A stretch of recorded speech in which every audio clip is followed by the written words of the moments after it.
अगर चीन भारत को घेरने के लिए ग्वादर पोर्ट से चाबहार पोर्ट तक जा सकता है और ईरान के साथ मिलकर भारत को चाबहार पोर्ट से जुड़े रेल प्रोजेक्ट से बाहर करवा सकता है, तो भारत भी चीन को सबक सिखाने के लिए हिंद प्रशांत महासागर में स्थित मलक्का स्ट्रेट भी जा सकता है और चीन के 80% व्यापार को लॉक कर सकता है। दरअसल एक तरफ अमेरिका ने अब चीन को चारों ओर से घेरना शुरू कर दिया है, जिससे उसकी बिलबिलाहट देखी जा सकती है, तो वहीं भारत ने भी मलक्का रूट पर उसे घेरने का मन बना लिया है, जहां से चीन का अधिकतर व्यापार होता है। मलक्का को लेकर भारत द्वारा खास रणनीति पर काम करने की खबरें सामने आ रही हैं। गौरतलब है कि चीन में ऊर्जा की 80% ज़रूरत मलक्का रूट से ही पूरी होती है। इससे आप अंदाज़ा लगा सकते हैं कि इसका उसके लिए क्या महत्व है। मलक्का से होकर ही अरब देशों से तेल चीन पहुंचता है। अगर इस रूट को भारत द्वारा बंद या फिर किसी तरह की रुकावट पैदा कर दी जाती है तो चीन में सारा कामकाज बुरी तरह ठप हो जाएगा, क्योंकि इस पूरे इलाके पर भारतीय नौसेना का दबदबा है और आए दिन भारतीय नौसेना अंडमान और निकोबार में युद्ध अभ्यास भी करती रहती है।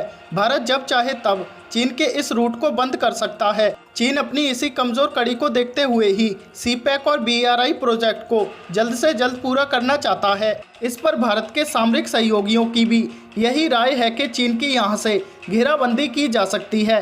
क्वाड और उसके सहयोगी देशों ने इस मामले में भारत की मदद करनी शुरू भी कर दी है। इस मामले में अमेरिका, जापान और ऑस्ट्रेलिया पूरी तरह भारत के साथ हैं। ऑस्ट्रेलिया पहले तो थोड़ा ना नुकर कर रहा था, लेकिन चीन ने उस पर साइबर हमले करके और धमकी देकर उसे भी अपना दुश्मन बना लिया है। लॉजिस्टिक मदद के लिए इजराइल भी तैयार है। फ्रांस ने भी अब भारत की उसी तरह मदद करनी शुरू कर दी है जैसी रूस करता है।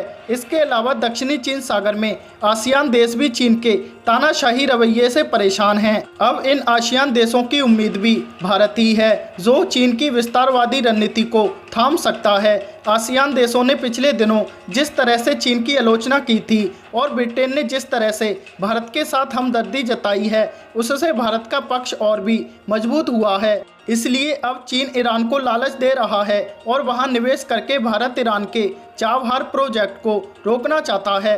बता दें, पिछले 3 साल में भारत और जापान ने साथ में 15 बार दक्षिण चीन सागर में साझा अभ्यास भी किया है, लेकिन अब की मलक्का जल डमरू मध्य के पास अभ्यास किया गया था।